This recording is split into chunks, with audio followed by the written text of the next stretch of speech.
But first, it's time for our new segment, because I had no choice, because he keeps doing stuff.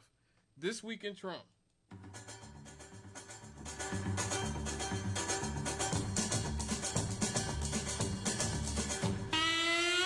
In Springfield, they're eating the dogs, the people that came in. They're eating the cats. They're eating the pets of the people that live there. White males way up. White males have gone through the roof. White males way up. 2 days ago, he said he would take his pants off and moon everybody, and that's fine. Nobody reports that. Bing, bing, bong, bong, bing, bing, bing. You know that. I have a great relationship with the blacks. I've always had a great relationship with the blacks. Nobody has done more for the black community than Donald Trump. And if you look, with the exception of Abraham Lincoln, possible exception, but the exception of Abraham Lincoln. Silence of the Lambs. Has anyone ever seen the Silence of the Lambs? The late, great Hannibal Lecter. He's a wonderful man. He oftentimes would have a friend for dinner. He took showers with the other pros. They came out of there, they said, oh my God. That's unbelievable. Look at my African-American over here. Look at him. Are you the greatest? You know what I'm talking about? Okay. The people of India are going crazy that President Obama was constantly chewing gum. And then on top of that, he took it out of his mouth, put it back. You can't do it. It's disgusting.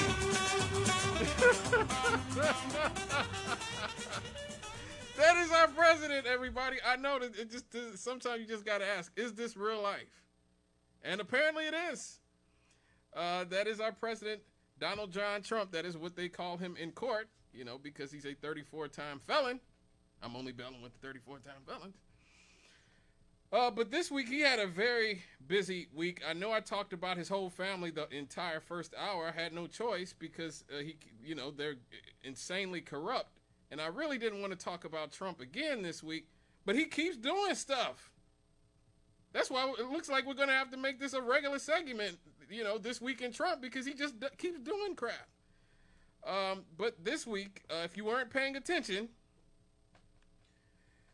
this week, Donald Trump, the EPA under him, proposed weakening or delaying parts of Biden-era drinking water standards for PFAS. Make my FAS the PFAS. Which are chemicals commonly known as forever chemicals. So we talked about this on this show before, about the forever chemicals that are in all of our water and food and we're breathing in constantly. PFAS are a large class of industrial chemicals that are used in non-stick cookware. That's why I stopped using the Teflon coated pans, because they are indeed very unhealthy. Waterproof fabrics, firefighting foam, food packaging, and industrial manufacturing. They're called forever chemicals because they break down extremely slowly.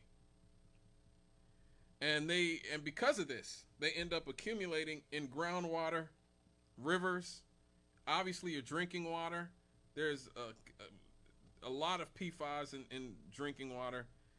Human blood, now, all of our blood, whenever they test for these forever chemicals, they find them in all of our blood and in most of our wildlife as well. Researchers and the Environmental Protection Agency have linked PFAS exposure to kidney and testicular cancer. That is testicular cancer, not test cancer, but testicular cancer, kidney cancer as well, liver damage, many immunal problems with your immune system, and obviously fertility and developmental issues. And this is one of those things where in the first world here, we are having a demographics crisis. People are not reproducing. And a lot of people think that these forever chemicals are contributing to it. Now, whether that's on purpose or not, who knows? But there are, certain people who do believe that the elites want less people on the planet, and therefore are purposely putting things in our air and water and food so that we'll be less potent, particularly men. And it also leads to thyroid disruption. So you see a lot of people who have thyroid conditions now. And these forever chemicals are also linked to that. Now, in 2024, the Biden administration created the first ever nationwide enforceable limits on 6 major PFAS compounds in our drinking water. This was a first. These rules were considered historic because the federal government had never imposed binding PFAS drinking water standards before, and the rules targeted the following chemicals: PFOAs, PFOSs, Gen X, PFNAs, PFHXAS, PFBs, and so the EPA estimated the regulations would reduce PFAS exposure for roughly 100 million Americans. Now, the Trump administration, because Donald Trump is so incredibly petty, his stance is basically, I have to undo everything. During his first term, his whole thing was, I got to undo everything Obama did. Anything Obama did, I got to undo it. Now, Joe Biden is the, center of his attention. So now he has to undo everything Joe Biden did when Joe Biden was president. And so now the EPA under Lee Zeldin, who is the current administrator of the EPA, they are rescinding limits for 4 of the PFAS chemicals, delaying compliance deadlines for 2 others until 2031. I may not have any testicles, but before that, I'm just saying, by 2031, all of our testicles may be gone. Just saying.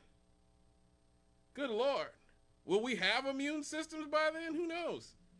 They're also reopening the rulemaking process for some other compounds.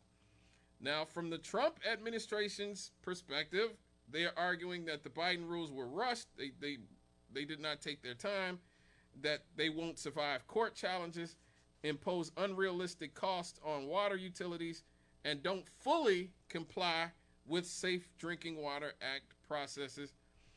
The Trump officials are saying they still support regulating the PFAS, but want regulations that are legally defensible and easier for utilities to implement.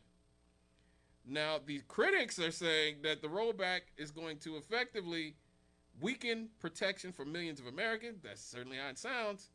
And benefits chemical manufacturers and utilities facing expensive cleanup requirements. But that's not it, folks. That's not all. Again, it wasn't just about the PFAS. Atrazine. Atrazine is a chemical we talked about. Another chemical we talked about here on this show.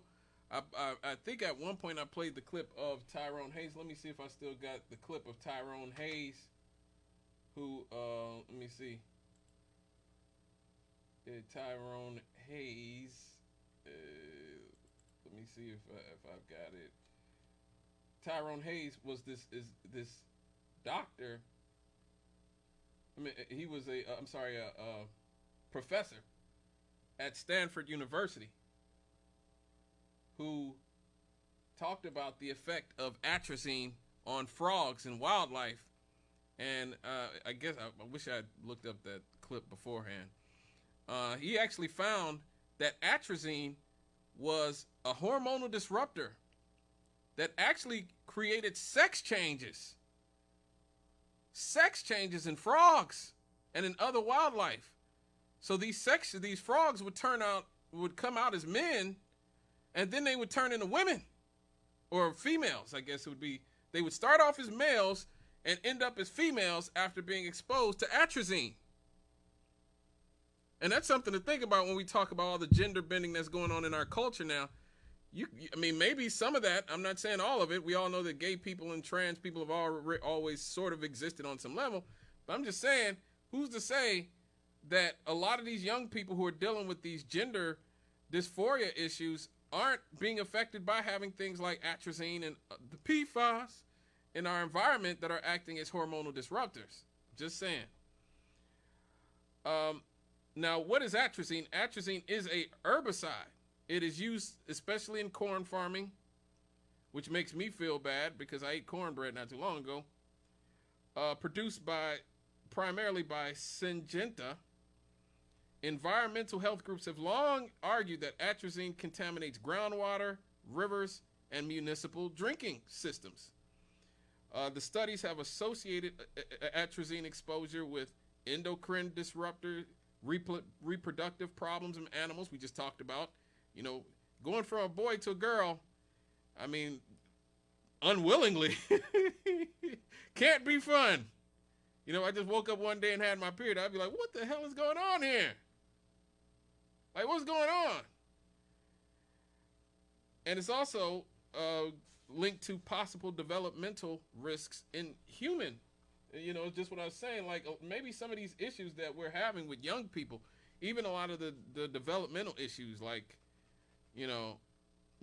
autism and all these other, who's to say that these things aren't affected by our environment? Things like atrazine and the PFAS that end up in all of our drinking water and our food, and we're breathing it in as well. And so, Now, the EPA, under both Democratic and Republican administrations, have repeatedly faced political and legal battles on how strict atrazine limits should be.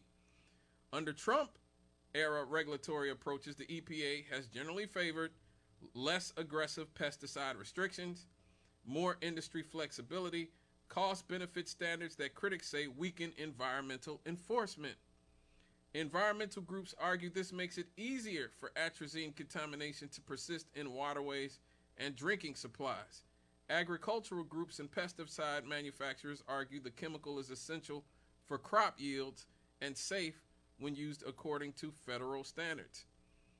Now, one unusual aspect is that this rollback has really turned a lot of people against Mr. Maha, Robert F. Kennedy Jr., who, like I said, has some good ideas. And this was one of them, for years, Robert F. Kennedy railed against this stuff.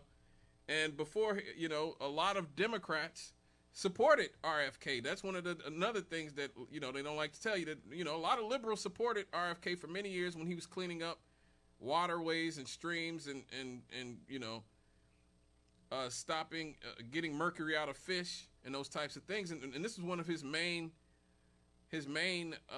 objectives, was to get things like atrazine and PFAS out of our food and water and these types of other things. But now, he's sort of switched over to the Republican side because the liberals pushed him out, and didn't give him a fair shot. And so he got in bed with Trump, and it looks like he might be regretting it because the Trump administration are doing a whole lot of stuff that the Maha people that came from the Democratic Party with RFK are really angry about, including this. And so the Maha activists, of course, strongly oppose toxic chemical exposure. They, I applauded RFK when he started getting the dyes out of different cereals. I did a show, maybe this was last year, maybe it was 2 years ago, I don't know, about all the foods that we in America eat that are banned in the rest of the world. Like our bread is banned in much of the world. Our beef, our chicken, our pork. So much stuff. Milk, our milk is banned in much of the world. The stuff that they feed us in this country and the stuff that they spray on our oatmeal and everything else and our wheat and our bread, like all the stuff that we have in other rest of the world is banned. 60 countries ban atrazine. 60. And so, like, this is where we're at. This is the problem. And so there's this supposed tension in the Trump-aligned circles between the deregulatory and business community, all the corporate people, and obviously the Maha people. Trump got RFK to go along with him under the guise that, look, I don't care that much about the public health stuff. I'll let RFK handle that stuff. Well, Trump, being under the thumb of big business and being a big businessman himself, sort of, pulled the rug up from under RFK. And so now RFK is between a rock and a hard place. Another person who was between a rock and a hard place was Tulsi Gabbard, who ran on being anti-war and anti-corporatist and all this other stuff. You see, if you've been paying attention, she actually resigned from being the head of national intelligence today. Now, she said her husband has cancer, and he might, but I guarantee you that ain't why she's leaving, okay? Trump's been trying to get rid of her for a long time, and that's a good lesson for anybody to learn, that Trump is completely self-interested. He used RFK and the Maha people, and he used Tulsi and her anti-war bona fides, and he essentially whored both of them out. And now, I guess they've whored themselves out to go along with it, and so now both of their credibility is shot. RFK, I don't know how he's going to be able to justify being a part of an administration that's literally about to allow corporations to poison the American public openly. So I don't think he has much longer for this administration either. The corporatists don't want any limits whatsoever, and RFK, again, his roots are suing companies for putting chemicals in all of our food. So I don't know how long that's going to last. But alas, folks, Trump wasn't done. He was not done. I mean, in one of the more brazen things I've ever seen, he literally has shielded himself from taxes, from being audited, him and his family, from pursuing past tax claims and audits against the Trumps. And this is his Justice Department. His Justice Department has said, no, you can't audit or go after anybody in the Trump family orbit for tax claims, audits, or any related actions against, the president and his family and affiliated businesses for tax returns filed before this year. So everything Trump has ever done before 2026, he's just going to get away with it. It's just sort of done. And then, every other president had to release their tax returns to the public, or at least they chose to.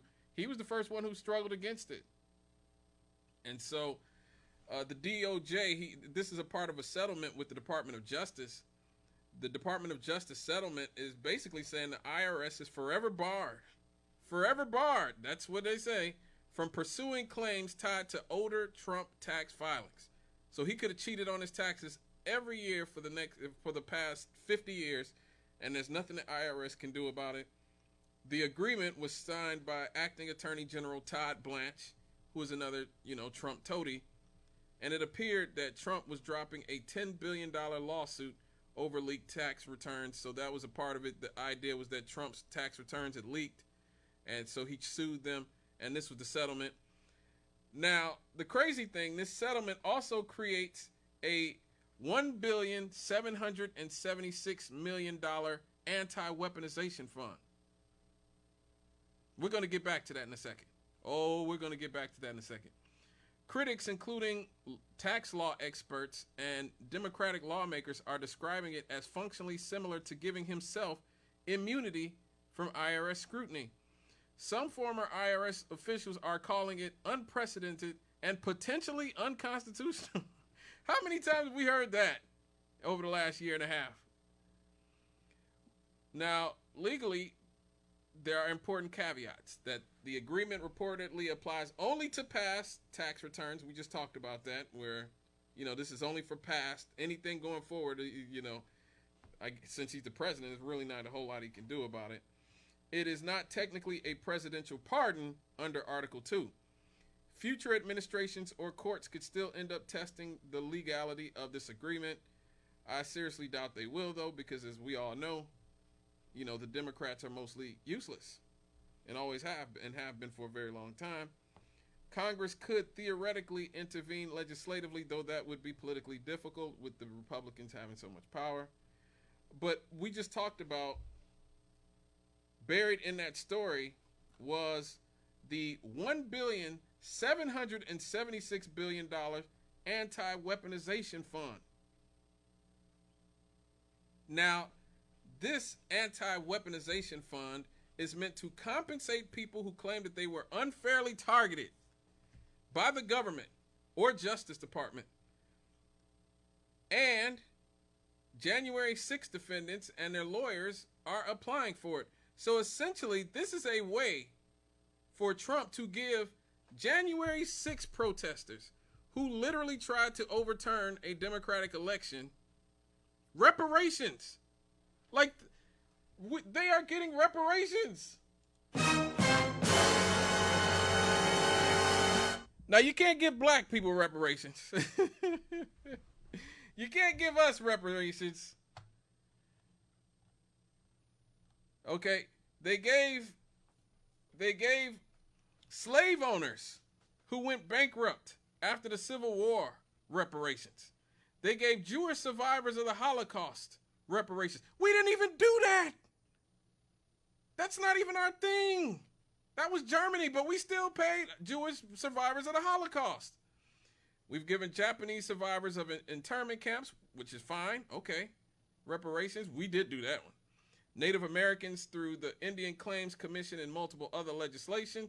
Now, the Native Indigenous people have not gotten the level of reparations they deserve or need or should get after having all of their land taken from them, but they have gotten something. Minors have gotten reparations for radiation exposure and sterilization victims, and U.S. farmers during Donald Trump's first term got reparations. The only people who have never gotten any reparations in this country are legacy black Americans for slavery, for segregation, for redlining. Remember, the government has murdered all of our leaders, destroyed our civil rights organizations, literally bombed our communities, like we talked about not too long ago with the MOVE bombing, where the government literally bombed a block in the middle of Philadelphia in the 80s. This wasn't some long time ago. I was alive at this point. They literally bombed a neighborhood in Philadelphia. They bombed Black Wall Street. They weaponized the entire legal system against us and mass incarcerated black communities. We can't get reparations. But people who literally tried to overthrow the government can get reparations. So this is just an extra slap in the face. Capitol police officers who defended the Capitol on January 6th have sued to stop the fund, arguing it could reward political violence. You think? You think it could reward political violence? Some Democrats in Congress are introducing bills aimed at banning taxpayer payouts to the January 6th participants, and the Trump administration officials have not ruled out payments to even rioters or convicted of assaulting police officers.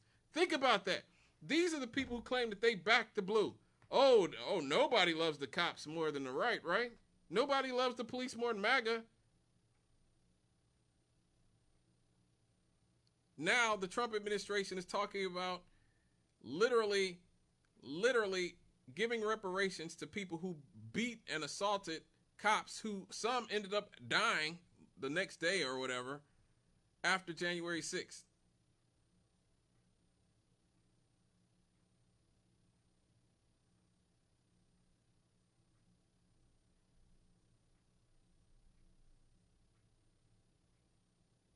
Just think about that.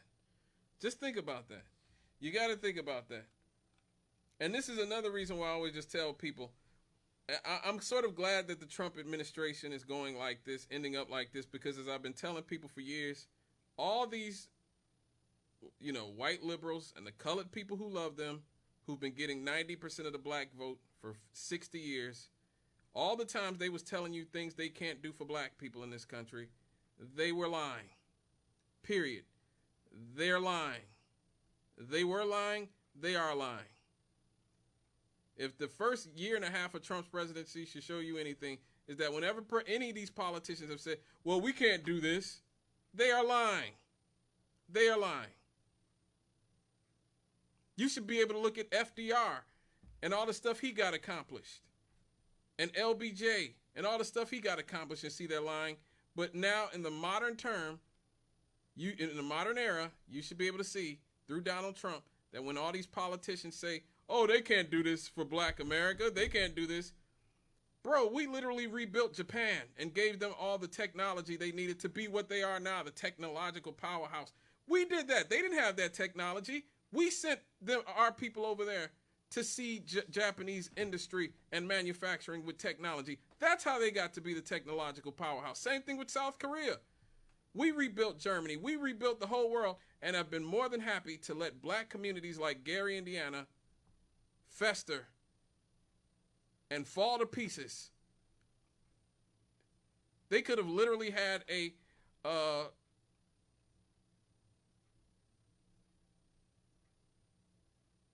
plan to rebuild black America after slavery, after segregation, after the war on drugs that they started to destroy our communities, after redlining, after all. They could have been had this.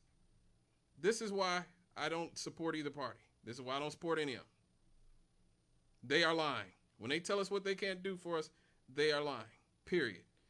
Trump shows that when a president is motivated to do what he wants to do for his people, he can do it.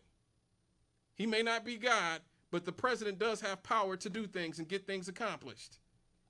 If they're saying they can't do anything for us, they are lying. But that's not all, folks. That's not all. Hold on, caller. I got to get to this live because Trump keeps doing stuff. We all love our pets, right? You know, I loved my dogs. You know, Snoopy and Ollie. That was my dogs, and I loved them. Well, the Trump administration have just made it easier for federal officials to kill your pets, possibly. Yes, kill your pets. Yes. The Trump administration has moved to allow the renewed use of controversial sodium cyanide devices called M44s, often called cyanide bombs, on some federal public lands. These are not explosive bombs dropped from aircraft. They are spring-loaded bait traps placed on the ground and designed to kill predators like coyotes and foxes. When the animal bites or pulls the baited device, it ejects sodium cyanide powder into the animal's mouth. Yikes, not the way you want to go. Not the way you want to go. Now, the Biden administration had restricted M44 use on land managed by the Bureau of Land Management in 2023 after many years of, killing people's pets.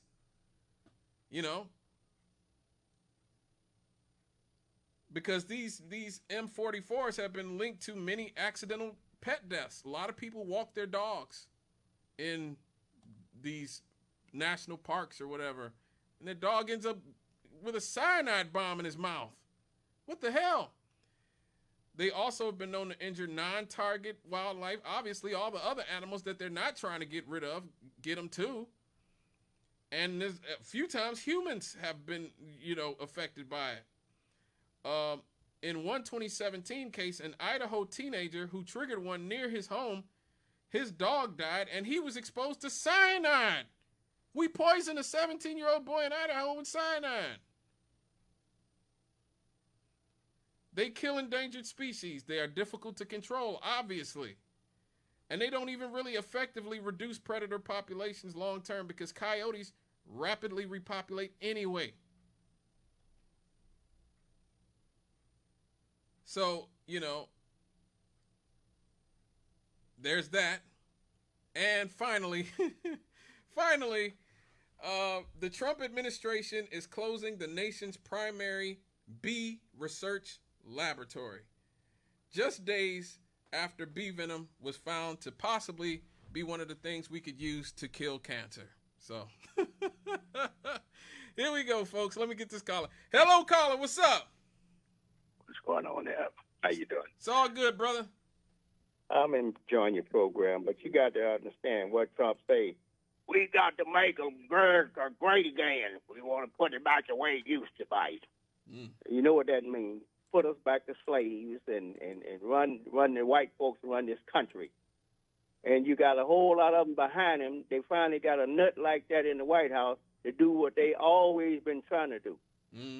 And what are they going to do to him about what he's doing? Nothing. Nothing. He's gonna find a way to get in there and pardon himself. You talking about pardoning all these nuts? If there had been a group of black people doing that at that White House, they would have shot probably all of them, killed everybody. Oh, you down already there. know. And then he gonna sit here and look stupid and like you say, how can they can impeach? Who didn't they impeach Nixon? They impeached Nixon, yeah. Yeah, how come they can't do him like that? Well, We got our brother down there with the what they call it, you know who I'm talking about, serving on the board down there, and they study letting him do what he want to do, and they're not going to do anything to him about this. Nope. He's going to sit back and he's going to make it where it won't be no more elections. You can stay in there like the rest of the people till you drop dead. You know, you don't have to worry about no elections, and that's why I say a lot of people don't want to vote because they figure they're going to put who they want in there anyway.